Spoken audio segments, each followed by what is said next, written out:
Hello and good morning, everybody. It's me, Julian, and today I would like to provide you with a brief introduction to the Lacanian concepts of the ideal ego and the ego ideal. This is part of our ongoing live stream lecture series on the topic of subjective destitution. And in particular, I would like to talk about a short story by the Brazilian author Machado de Assis titled The Looking Glass, which is also the titular story of this short collection by Pushkin Press. And if you're unfamiliar with Machado de Assis, I really hope that this will serve as an introduction of sorts to what, to my mind, is one of the most brilliant writers to have ever lived. I think that we can squarely place Machado de Assis amongst the greats like Kafka or Borges. Indeed, his psychological realism, his irony, his, if you will, intellectualization of the short story format by means of which he explores contradictory and counterintuitive ideas makes him, to my mind, one of the most compelling modernist writers überhaupt. And I really do hope that you will have an opportunity to read him yourself, either in English or in Portuguese. So that's what I'm going to be covering today. We're going to talk about the ideal ego, as I said before, and the ego ideal, which are two key Lacanian reworkings of the Freudian concept of the ideal ego. And I think that these are concepts that can be quite helpful, I think, as in they can be quite instructive when it comes to thinking about our own lives and how we interact with others and how we exist in the symbolic order, as it were. Thank you to everybody who's joining me today live. It makes me very happy to see us all gathered here in our virtual classroom, as it were. And thank you also to the patrons who allow me to keep hosting these live stream sessions, open access for everybody. I should also offer you a brief apology. You may have noted my absence these past couple of days. I was on a brief trip to New York City where I attended the wedding of my little brother. And I can assure you that there is no greater satisfaction in life than knowing that the well-being of one's siblings has been secured and to see them happy and doing well. And so I had a lovely trip to New York City, and I'm very pleased to be back with you here today. Okay, let's begin. I'd like to begin by talking about this wonderful short story by Machado de Assis, 19th century writer, Brazilian author. The story is called The Looking Glass. And the premise of the story is very simple. We have a young man who finds himself who finds himself working in the Navy. He receives a uniform, and he essentially realizes that wearing this uniform, he feels like he properly exists. As long as he's wearing the uniform, he exists in the world. And this leads the man to come up with a theory of sorts, a theory about what he calls the difference between an internal soul and an external soul. In fact, he puts it like this. He says, every human creature has two souls, one looking from the inside outward and the other from outside in. And this theory of two souls might as well be, avant la lettre, the exact same thing as what Lacan means by the difference between the ideal ego and the ego ideal. To give you a very technical definition of the ideal ego and the ego ideal, the ideal ego is the illusionary consistency of the ego through the specular image, which I will explain in a moment. The ego ideal is the symbolic point from which that consistency is ratified. Crucially, therefore, if the secondary, the latter category, the ego ideal, were to disappear, then the ideal ego would disappear with it. Now, that's quite a lot, so I'm going to try to break that down step by step here in ways that are easy to understand. So let's return to the story, The Looking Glass. One day, this young man, an officer in the Navy wearing his uniform, is staying at a wealthy friend's house. She employs a small army of servants, and he is a distinguished guest of honor. And he very much enjoys being in this house. And yet, his hostess, at a certain point, has to leave for an extended time, leaving him alone with the servants. So far, no problem. And yet, eventually, the servants themselves are allowed to leave the house. And so the man finds himself completely alone in this giant abandoned mansion with no one to speak to and no one to be served by. And he essentially starts to lose his sense of reality. It feels as if he doesn't exist. And this is the crucial moment in the short story. At one point, he walks up to a mirror, wanting to convince himself of his own existence. And he looks in the mirror and he realizes that there's nothing to be seen. It's a blurry, unfocused image. He can't see himself in the mirror. It is almost as if he were not there. And he's terrified. He's frightened. Maybe he is, in fact, disappearing. And he comes up with an ingenious solution of sorts, which is that one morning he decides to put on his uniform, to dress impeccably in full regalia, as if he were going to a costume ball. And he walks up to the mirror, and suddenly in the mirror, he sees himself very clearly. The mirror is no longer foggy, his image no longer obscured. In front of him, he sees the man he would like to imagine himself to be, a man of distinction, of elegance and class, wearing his uniform. And in order not to go mad during the prolonged period of isolation in this mansion, he decides every day to put on his uniform, sit in front of the mirror, and watch himself read, write, have breakfast, etc. Essentially, he decides to perform for himself his own existence, thereby ratifying it. And it's such a beautiful little story because he doesn't go through the looking glass. This is not an escape from reality into a world of fantasy. Instead, it is only by means of the fantasy that he is able to sustain his reality, his performance as a man of distinction, mirrored back to himself. And here we have perhaps, to my mind, the perfect illustration of the relationship between the ideal ego and the ego ideal. The ideal ego is the image that you have of yourself. You look in the mirror, you say, I exist, I am a person. And yet sorry, did I say it? I really hope I didn't say it the wrong way around. The ideal ego is the image that you have of yourself. Let me be very clear. The ideal ego is the image that you have of yourself. This functions on the level of the imaginary. You look in the mirror, you exist. And yet, the ideal ego has to be sustained by the ego ideal. And the ego ideal is the imaginary gaze for which you perform yourself. This disembodied gaze, as it were. I've written down a formula that might help you, which is to say the ideal ego is therefore the idealized self-image, how you would like to be or how you would like to be perceived.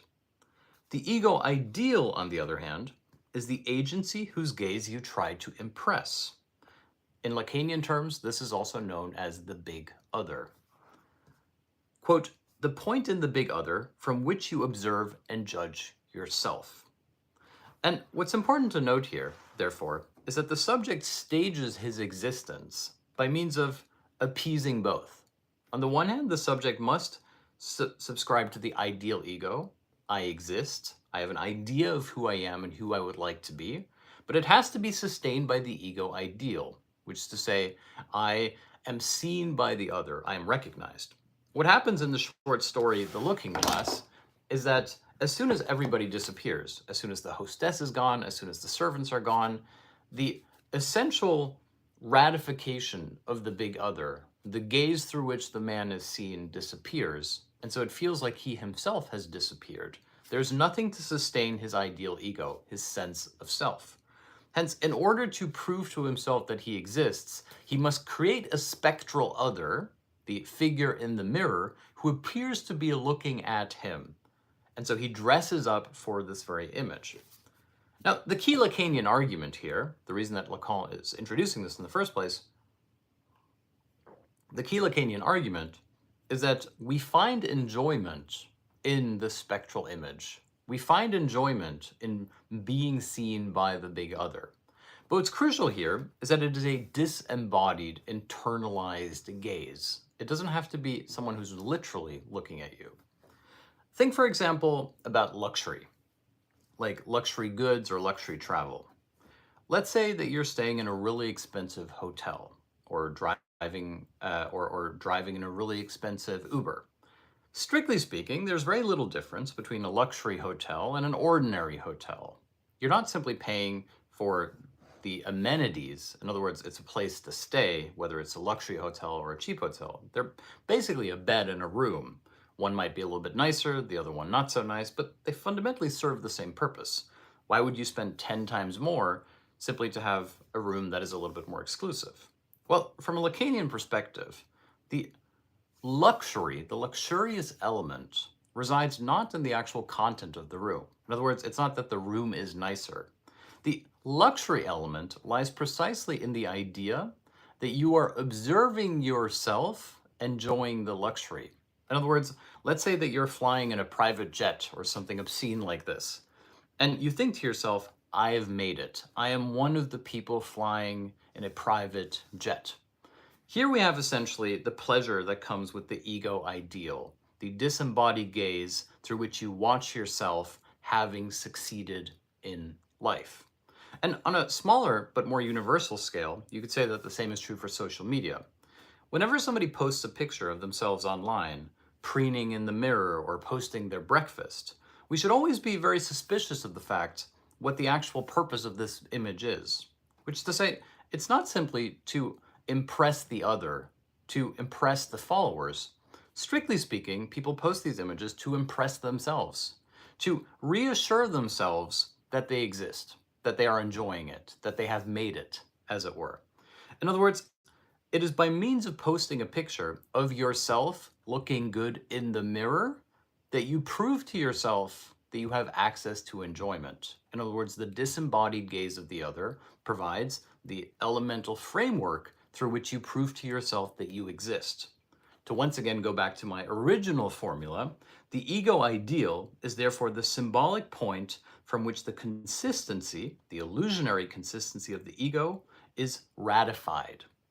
Hence, the subject can only believe in his own existence by means of staging his existence to himself, which requires the disembodied gaze of the big other. Strictly speaking, therefore, it doesn't really matter whether or not your followers online actually see the pictures you're posting. What matters is that you can post them and therefore prove to yourself that you are enjoying, that you are really there. And Slavoj Žižek has an interesting reworking of this Lacanian distinction between the ideal ego and the ego ideal. Žižek says that one of the curious things that occurs within contemporary capitalism is an inversion of sorts between the two. And let me lay out the argument step by step. Žižek's basic argument, in its simple form, is that within contemporary capitalism, the superego injunction is you must enjoy. You must live your best life, you must be happy, and you must be free. And if you fail to do so, then you are worthy of scorn and punishment. In other words, here we have an inversion of the classic Freudian idea of sublimation. The Freudian idea of sublimation was that the subject was torn between the id, the locus point of desire and impulses, which had to be sublimated, i.e. repressed, by the superego into something productive, i.e. you have to repress your urges so as that you might create something of value and meaning. Whereas Žižek says that within contemporary capitalism, it's the other way around. It's that you are supposed to give in to your desires. The superego injunction, therefore, is not to repress your desires, but to fully grasp them, to fully enable them. Hence, you are not guilty for giving in to your desire, but vice versa, you are guilty for not sufficiently enjoying them. In other words, within contemporary late-stage capitalism, the ultimate fear that the subject has is that he is not fully accessing his enjoyment. Hence why the contemporary alienated individual has everything in principle to be happy, is nominally free, and yet remains depressed. Therefore, has to prove to himself that he is happy, but perhaps even worse, must prove to others his happiness, must perform happiness to the disembodied gaze of the other so as to prove that he is worthy of his existence as a capitalist subject. Hence, the double bind of contemporary subjectivity is that in order to prove to ourselves that we exist, now that we are supposedly free from the oppressive grasp of the symbolic order, i.e., we don't have to identify by means of our ethical duty, it becomes our very ethical duty to be happy and free and unbound. Hence, we impose upon ourselves a sequence of restrictions by which we turn the very performance of our freedom into a kind of work and ethical obligation. Think about influencers who have very rigorous schedules for posting about how much they're enjoying their vacations, etc. Zizek therefore argues that perhaps the best way to be free from this is to become radically detached from the idea of the other in the first place, to essentially not give a hoot about what the other thinks. Like, let's say that you are given a reward or an award, like the Nobel Prize or something. The proper thing to do would be to not go to the ceremony, to not allow the other to ratify your enjoyment in the first place. Now, I want to briefly elaborate here because Zizek has an interesting proposition when he says we can relate the ideal ego to the idea of, I want to make sure that I get it right. We have to, I'm going to rephrase this because I know I'm going fast. He relates the ideal ego and the ego ideal to the difference between shame and guilt. And let me lay out the argument real quick. Zizek's argument is that shame is what we experience when we're exposed to the gaze of the other.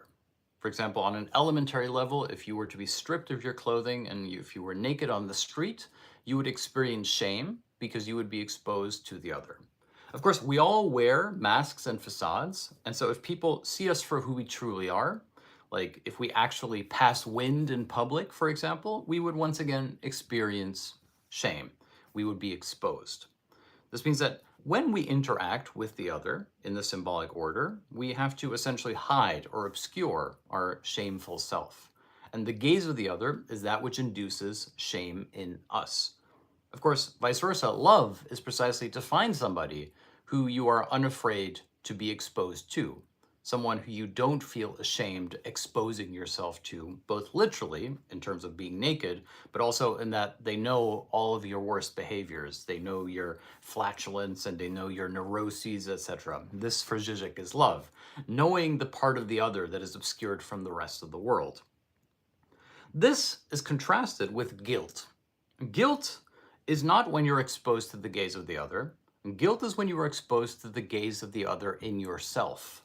In other words, to feel guilty, to experience guilt, is not to be exposed, but instead to feel as if you were being judged by a disembodied voice that exists only in your head. You could be perfectly alone by yourself and yet be haunted by an inner voice that makes you feel guilty.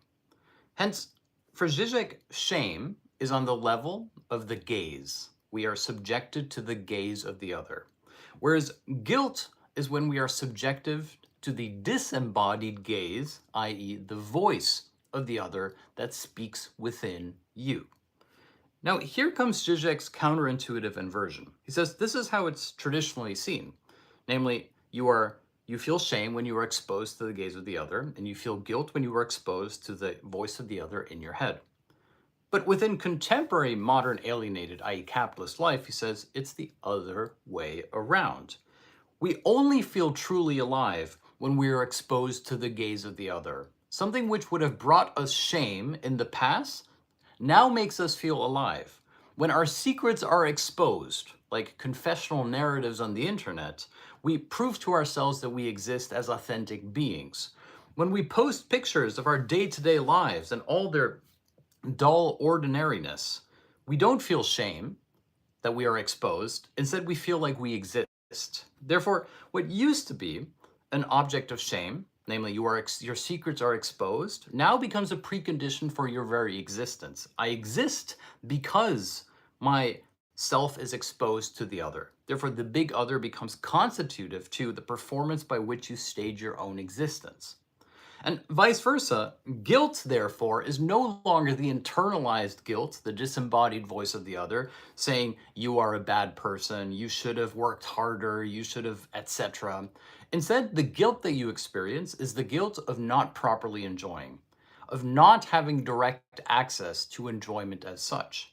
After all, if enjoyment, the jouissance, the ethical level of desire, as Lacan puts it, is necessitated, or sorry, is not necessitated, is co-constitutive with the performance of said joy for the disembodied gaze of the other, then this means that your guilt is not that you should have worked harder. Your guilt is that you should have enjoyed yourself more.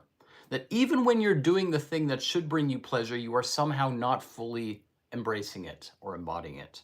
And here we can see once again the classic contemporary luxury subject. The subject who lives in comfort, who can afford all manner of amenities and freedoms, and yet somehow feels unhappy and unfree. And in order to prove to himself that he is actually happy, that he is actually free, he must broadcast it to others. He must show other people his performance of being free and happy. Hence, the double bind, as Lacan puts it, is that we actually experience ourself most directly precisely when we appear to perform ourselves for the disembodied gaze of the other. Hence, to explain this one more time, the ideal ego is the illusionary consistency of the ego through the specular image, which is to say, the ideal ego is the idea that you exist, the fundamental fantasy, as Lacan calls it, that there is an inner core to your very being. From a Lacanian perspective, this begins with the mirror stage. The child sees itself in the mirror and realizes that it is present, that it is there. For example, a common practice when it comes to hallucinations and people who are experiencing hallucinations is to put them in front of a mirror. And often the hallucinations will be dispelled. The subject is no longer trapped in his own psychosis. He is now confronted with the image of himself as an other. And this itself is, of course, a psychotic experience, to realize that you exist outside of yourself, what Machado de Assis here calls an internal and an external soul. Therefore, the emergence of the idea of the self as an other is an emancipatory gesture because it places the subject on what you might call the precipice of participation in the symbolic, which is to say the subject realizes that it exists in the gaze of the other, and the first other is thereby the other of the self. This is then supplemented by the quote-unquote symbolic point from which the consistency of this image is ratified, namely the ego ideal. Therefore, the ego ideal is the disembodied gaze of the big other for which you perform yourself so as to maintain and secure the consistency of the ideal ego image that you exist. And that, therefore, is the dialectical interrelationship between the imaginary, the ideal ego, and the symbolic, the ego ideal. And if the ego ideal were to fall away, the ideal ego would change. Now, why are we even introducing this? Well, the key question from the perspective of Lacanian psychoanalysis is, how do we emancipate ourselves? How do we become free? And the Lacanian argument is that you are not free if you simply escape the ego ideal. The usual, contemporary idea, common sense would be escape the ego ideal, escape the control of the disembodied gaze of the big other, accomplish a kind of ego death, and return to your true self. And yet, from a Lacanian perspective, this is the ultimate trap, the ultimate illusion. Instead, for the subject to be free, the subject must become the master of the ego ideal. In other words, he must not try to take off the mask so as to find something underneath. Instead, he must become the mask. He must fully embrace it. Hence why Zizek likes to argue that if one were to take off one's mask, there would be nothing underneath, a void. It is precisely the mask that creates the retroactive illusion that there is a true authentic core of identity underneath it.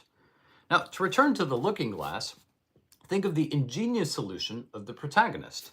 He is alone in a mansion with no symbolic order to ratify the consistency of his being, his ideal ego, and he feels like he is disappearing. He is essentially in a gilded cage. He is experiencing enforced isolation.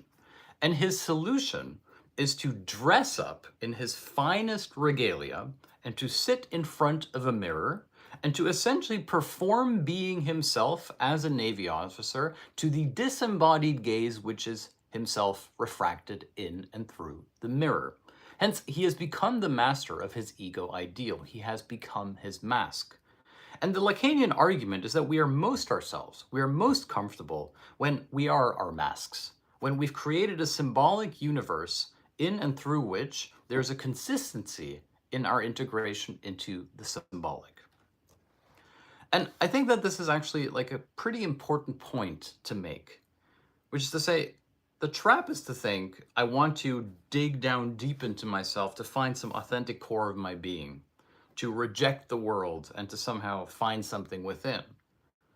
Whilst the Lacanian argument is that to be yourself is to find your proper integration into the symbolic order, to have a libidinal economy, as it were, through which you enjoy your very submission to the big other, to the disembodied gaze for which you perform yourself. Lacan's crucial innovation, apropos the Freudian theory of the ideal ego, which Freud often uses synonymously, with the ego ideal, which Freud often uses synonymously with the superego. Lacan's innovation, apropos Freud, is to say that we actually experience enjoyment in the submission to the superego. It is only against the backdrop of the symbolic order, of the ego ideal, the master signifier which gives our life meaning, that we access enjoyment as such. Hence, essentially the Lacanian position is that you should embrace your mask, you should become it, that there is more truth to your mask than there is to what is supposedly underneath the mask. Moreover, that the idea of there being something underneath the mask is itself the effect, the by-quality of the mask as such. Now, I'd like to very briefly conclude on a highly theoretical philosophical note, which is the reason that Zizek is so interested in the Lacanian concept of the ideal ego and the ego ideal is that he sees in it a metaphor of sorts for the transition from Kantian idealism to Hegelian speculative idealism. So let's take a little side trip. I'll try to simplify this to the extreme. The traditional idealist metaphysical binary juxtaposition was that of an irreducible barrier between essence and appearance, truth and illusion, ideal or pure form, namely outside the Platonic cave, versus the spectral illusions and phantasms of the subjective experience in the cave.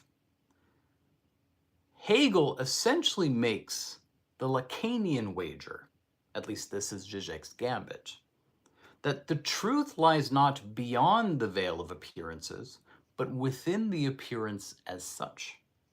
In other words, if Lacan argues that fantasy, the symbolic order, the symbolic point which guarantees the supposed existence and consistency of the original ideal ego, the fundamental fantasy, then likewise, the Hegelian move apropos Kant is to suggest that what appears to be the barrier towards pure form or essence, namely subjective reason, is in fact the locus, the site of truth.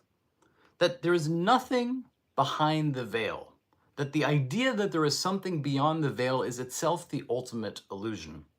Hence, the truth is not that of a transcendental content lying beyond the veil of subjective reason.